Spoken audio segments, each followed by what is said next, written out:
sumangga kita sami sarengan lumebet wonten ing reraosan kita enjang menika kanthi tema reraosan inggih menika lebih dari pemenang. Ngrembak bab pemenang, Ibu Bapak sederek, sinten to ingkang boten kepengin dados pemenang utawi langkung saking pemenang. Kula kinten mboten wonten nggih, kita sedaya menika mesti kepengin dados tansah menang wonten ing gesang kita. Menika secara naluri manungsa. Lan mboten saged dipun selaki bilih saben kita menika wonten ing maneka werni kesempatan kepengin dados tiyang ingkang menang. Nah, caranipun kados pundi to supados kita menika tansah menang wonten ing pagesangan kita?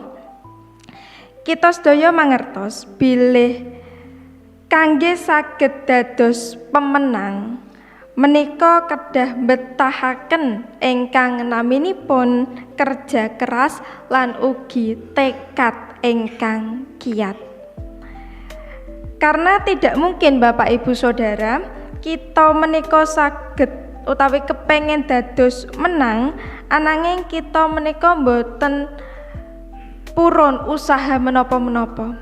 Kita kandel kemawon wonten ing gesang kita, wonten ing ngriku kita mboten saged dados pemenang. Nah, samangke pemenang menika napa to?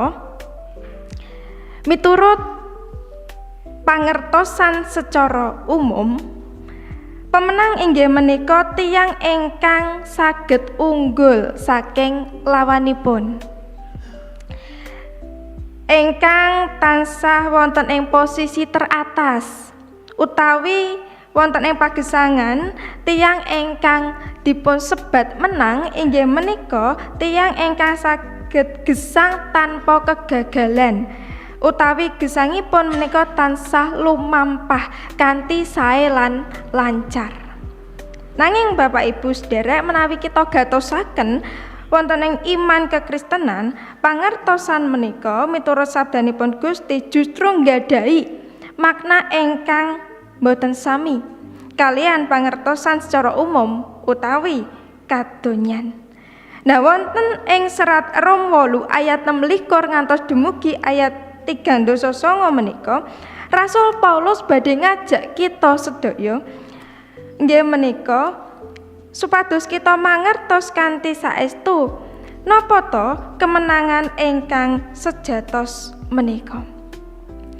Kemenangan ingkang sejatos menika boten perkawis gesang unggul.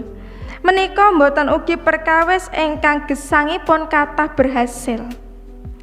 Ananging menika gesang ingkang tetep wonten ing salebeting katresnanipun Gusti lan pitulunganipun Sang Roh Suci. Ibu Bapak sedherek ingkang dipun tresnani dening Gusti, wonten ing ngriki Rasul Paulus menika boten menutup mata bilih kasunyatanipun gesang tiyang pitados menika tasih tetep kok saged dipun kebaki kalian kasangsaran, tekanan, pergumulan lan perkawis-perkawis awrat sanesipun. Ananging senadyan mekaten, nglangkungi seratipun Rasul Paulus wonten kabar sae kangge kita sedaya ingkang saged kita tampi minangka putranipun Gusti Allah. Inggih menika napa? Inggih menika ing satengahing kawontenan ingkang awrat menika tiyang pitados kita minangka tiyang-tiyang ingkang dados putranipun Gusti menika badhe tetep kapitulungan wonten ing Gusti Yesus Kristus. Nah, menika ingkang ndadosaken kita dipunsebat langkung saking tiyang ingkang menang. Mboten awit kekiatan kita piyambak, ananging awit Allah ingkang tansah makarya nglangkungi Gusti Yesus ingkang tresnani kita lan nglangkungi pitulungan Sang Roh Suci ing gesang kita. Nglakongi Sang Roh Suci Ibu Bapak sedherek ingkang dipun utus kangge tansah mitulungi kita, kangge tansah ngiyataken lan nyagetaken kita nglampahi sedaya perkawis ing gesang kita. Sae menika wonten ing kawontenan ingkang ringkih utawi pergumulan-pergumulan ingkang kadang kawis menika ndadosaken kita boten mangertos kedah tumindak menapa. Menika nedahaken bilih saestunipun kemenangan sejatos menika boten dipun wiwiti saking kita ingkang ringkih menika, ananging menika inisiatifipun Gusti Yesus tumrap kita sedaya.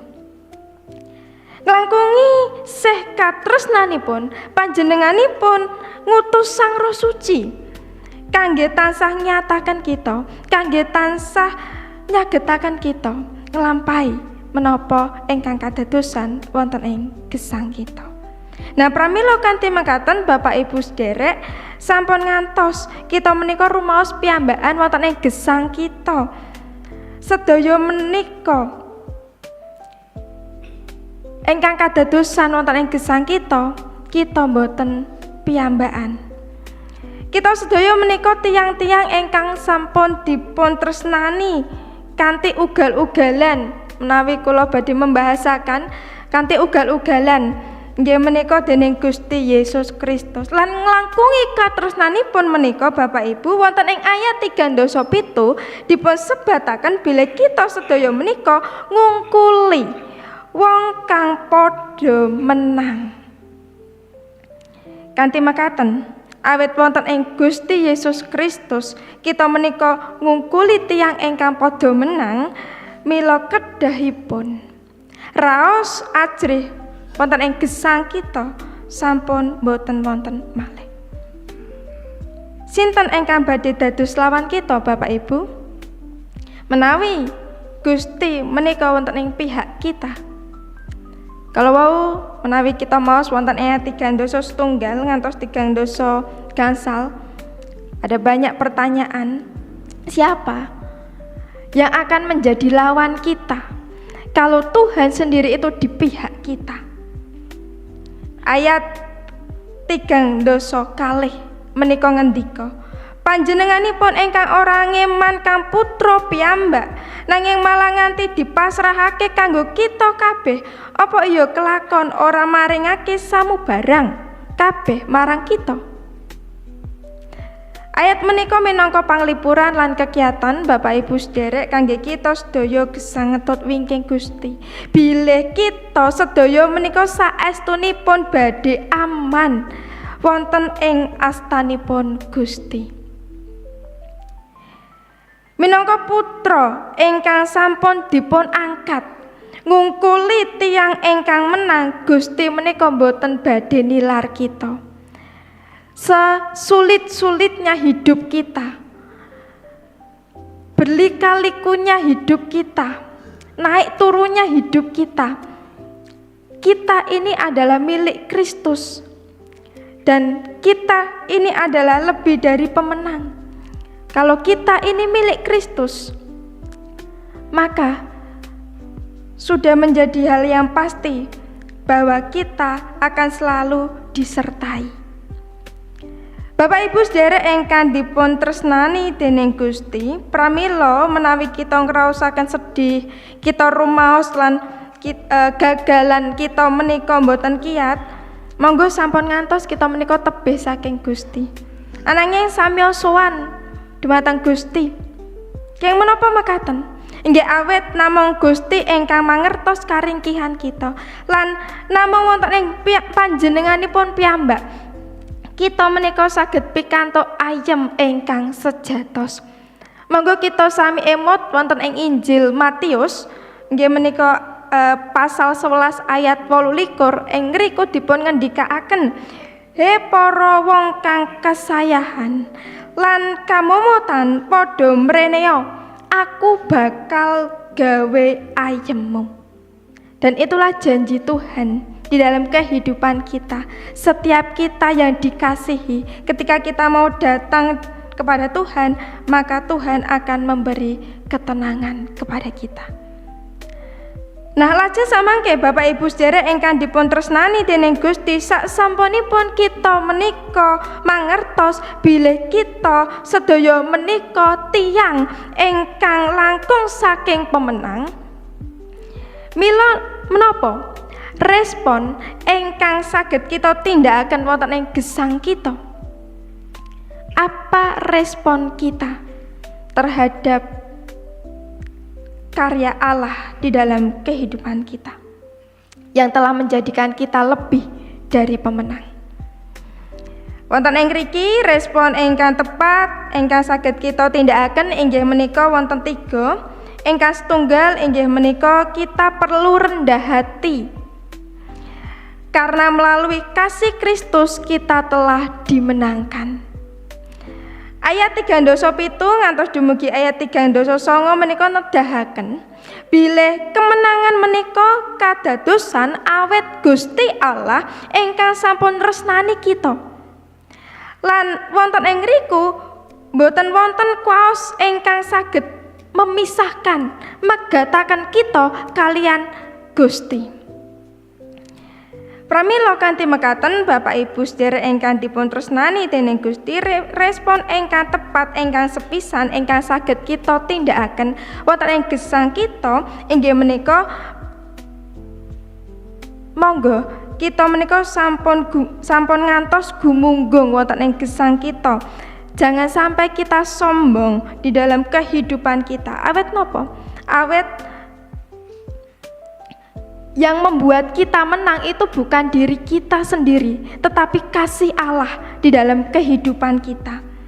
Monggo kita menika nggadhahi sikap andhap asor, rendah hati, karena kita telah dimenangkan. Karena kita telah dimenangkan bukan karena kekuatan kita, tetapi karena kasih dan karya Allah. Itulah sebabnya respon pertama yang perlu kita lakukan adalah perlunya rendah hati di dalam kehidupan kita, karena melalui kasih dan karyanya kita dimenangkan. Lajeng ingkang kaping kalih Bapak Ibu sedherek, respon ingkang tepat inggih menika kita perlu berhenti hidup di dalam rasa ketakutan. Ayat 3:1 ngantos dumugi ayat 3:2 nedahaken bilih Allah menika wonten ing pihak tiang-tiang ingkang pitados. Kita sedaya pitados dumateng Gusti nggih. Allah berpihak kepada mereka yang percaya.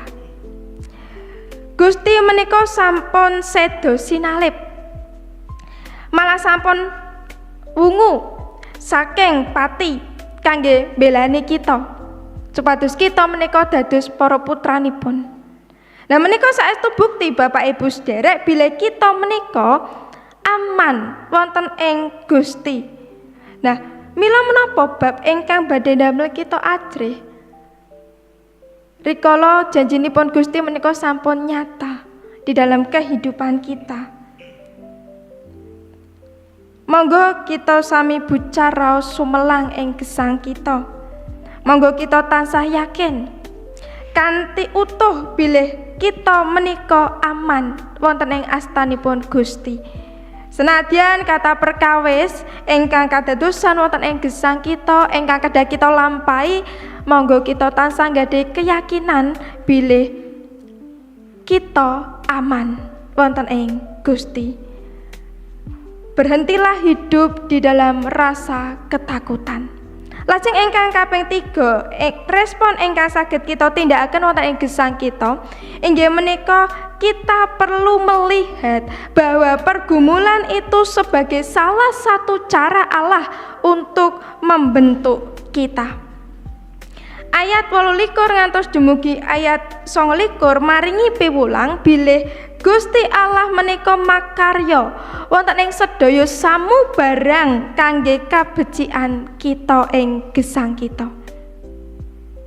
Allah itu turut bekerja di dalam segala hal untuk mendatangkan kebaikan atas kita.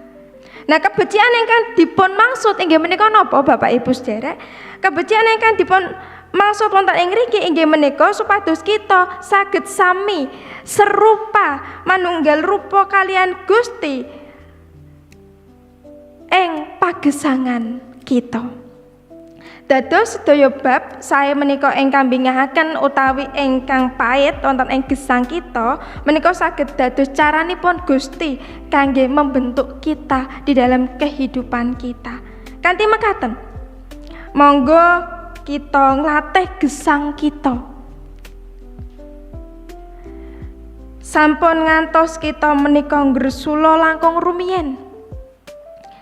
Rikala kita menika dipun adepaken kalian pergumulan-pergumulan gesang kita. Awit saged ugi menika dados caranipun Gusti mbekta kita kangge sansaya caket kalian Gusti dan serupa dengan Dia. Bapak Ibu sedherek ingkang dipun tresnani dening Gusti, dados menika salah satunggaling respon ingkang saged kita tindakaken wujud kita nampani gesang peparingipun Gusti Yesus Kristus ing pagesangan kita. Mugi nglangkungi kemenangan sejatos ingkang sampun kita tampani sedaya wonten ing pagesangan kita menika sansaya ndamel kita langkung taat dumateng Gusti, nggadahi raos tenang lan sansaya kendel ngadepi pergumulan-pergumulan gesang wonten ing pagesangan kita. Amin. Sumangga kita sami tumungkul wonten ing pandonga.